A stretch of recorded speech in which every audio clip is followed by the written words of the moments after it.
Squatterman Squad, assemble!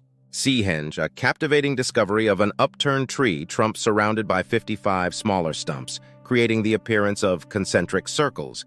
Researchers have dated the monument to 2049 years BC, and they have indicated that they now believe that the Seahenge are the remnants of our ancestors' efforts to summon the ancient sun. They were trying to cast a spell to bring back the time that was lost, the prosperous age lost during the cataclysm of Saturn's demise. We know that the period in which they were constructed, 4,000 years ago, was a prolonged period of decreased atmospheric temperatures and severe winters and late springs, placing these early coastal societies under stress. Sacred kings, described in Iron Age Ireland and northern Britain, were sacrificed if misfortune fell on the community, in an attempt to appease the goddess of Venus to restore harmony. Evidence suggests that they were ritually sacrificed every 8 years at Samhain, now Halloween, coincident with the 8-year cycle of planet Venus, the ancient light-bearer. Here is an artist's depiction of Birkeland currents flowing into and out of the Earth's atmosphere at high latitude. Depiction of an intense auroral funnel.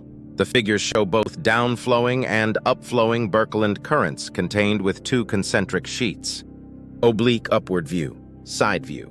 Barely discernible at the lower center are the Z-pinch instabilities, conical inflow of a current-conducting plasma column. The flow is from top to bottom with striations in the body of the column and the beginning of a plasma feature at top center. Inner toroids within the stack of spheroids produced in a multi-megaampere plasma column. Outer spheroids produced by the plasma pinch. Experimental early time, bottom left. Later time, right. MHD supercomputer graphical solution of the Chandrasekhar-Fermi equations. Illustrations of simulations of the flattening of a stack of multi-megampere conducting plasma toroids. The current causes the toroids to both flatten out in the center and start to warp and fold at the ends as shown. Radiography-derived time sequence of a multi-megampere stack of toroids in the highly nonlinear instability phase. The sequence shown starts from a previous nonlinear phase where the pinch ripples on the outer surface have collapsed into squared, folded, and warped toroids. Pinch instability characteristics of a plasma column. Left. Plasma light photographs, early time. Middle. Graphical solution of the Chandrasekhar-Fermi equations. Right. Petroglyphs. The patterns are found worldwide. Conceptual geometry of a stack of 9 plasmoids produced in a high-current plasma column. Left. Experimental and conceptual data of a stack of toroids along the pinched plasma column. Right. Petroglyphs depicting stacked toroids. Note that the double row of dots numbers 9, the exact number of toroids generally produced in a plasma pinch. Eye and nose masks. Left. Isophotes from a portion of the graphical solution of the Chandrasekhar-Fermi equations. Face masks as collected from various locations on Earth. The figure at the top left is a portion of the graphical solution of the Chandrasekhar-Fermi equations. Separatrix patterns as collected from various locations on Earth. Conceptual geometries of a stack of multi-megampere current-conducting plasma toroids. The current is increasing from left to tight, causing the toroids to both flatten out in the center and start to warp and fold at the ends as shown in B. C. Initial plasma sinusoidal pinch perturbation. Laser shadowgrams of plasma instabilities. A. Stack of flattened toroids. B. Later time shadowgram. The tips of the flattened toroids have started to curl in and form vortices. Right. Collection of latter category petroglyphs. Left. Morphology and radiation properties of a stack of toroids beginning to undergo intense pressures from neighboring toroids. Right. Pipette petroglyphs. Conceptual geometry and experimental laser shadowgraph of an intense current-conducting toroidal stack. Left. Laser back-illuminated plasma pinch. The photograph has been digitally stratified to bring out the curling of the edges of the bottom, flattened toroids. The cathode is at the top. Right. Sample collection of petroglyphs showing the transition from the latter phase of the instability to toroid vortices.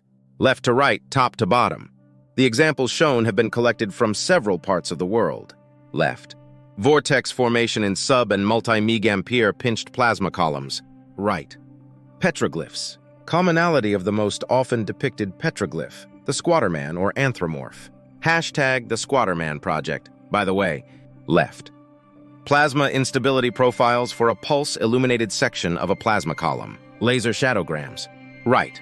Experimental and simulation-derived geometries for extreme plasma currents in a plasma column. The illumination is strongest where the plasma is dense, that is, along the edges of the figures below and the cross-section of the center toroid. Left.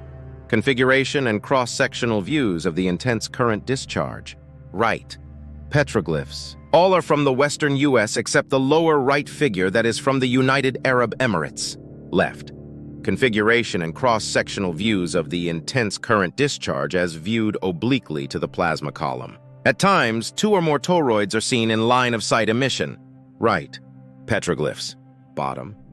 Plasma pinch instability. When multi-kiloamperes or mega-amperes of current flow through the plasma column, the flattened toroids both flatten and warp. Top. Petroglyphs representative of the warping phenomena, for example, in the belly of the squatter men shown. Overlays of petroglyphs and a pictograph, gray, with a reconstruction image of Stonehenge, white. Top left, 4 o'clock Rapids petroglyph on the Columbia River in the state of Washington. Top right, J.D. Barr pictograph Columbia River. Bottom left, Northern Arizona petroglyph. The 4 o'clock Rapids petroglyph is about 60 centimeter in diameter, while Stonehenge is approximately 100 meters in diameter. Steel witness plate with filament hole locations. The hole locations have been digitally enhanced, while the nearly cylindrical beam has a periodicity of 56 holes around the circle. Not all of the holes are discernible on the witness plate. Trueness of the ring increases with magnetic field strength. Windjana pictograph Australia. Top right. Petroglyph Northern Arizona. Bottom. Overlay of the Australia and Arizona figures.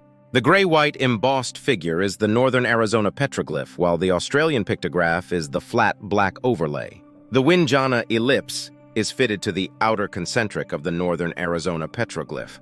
Birkeland's 8-centimeter diameter copper globe with a discharge current. The globe is an anode between 2 cathode plates in a vacuum chamber. Here is a penumbra of a DPF from a discharge current. The rotational structure has a periodicity of 56, as shown by the 56-dot overlay pattern. Virtual image of the intense auroral plasma column as determined from FOV directivity, viewing angle of inclination, and GPS surveys of worldwide petroglyph. Conceptual view of the Birkeland sheath filaments surrounding Earth, 28 close pairs. The relativistic electron flow is downwards toward Antarctica. The current bundle above Antarctica twists in counterclockwise rotation. By convention, the Birkeland currents and ion flow is upwards toward the Arctic. Not yet completely resolved is a bend in the upper filament sheath that allows the upper plasmoids and column to be seen at northern latitudes. Left. Northern Hemisphere petroglyphs from the Columbia River Basin. Nazca, Peru, vase, date unknown. Note the similarity to the Northern Hemisphere petroglyphs. Lightning Brothers, Ingolati, Victoria River, Wardaman country of the Northern Territory electrifying. If Parat's conclusions are correct, then only a few thousand years ago the terrestrial sky was ablaze with electrical activity.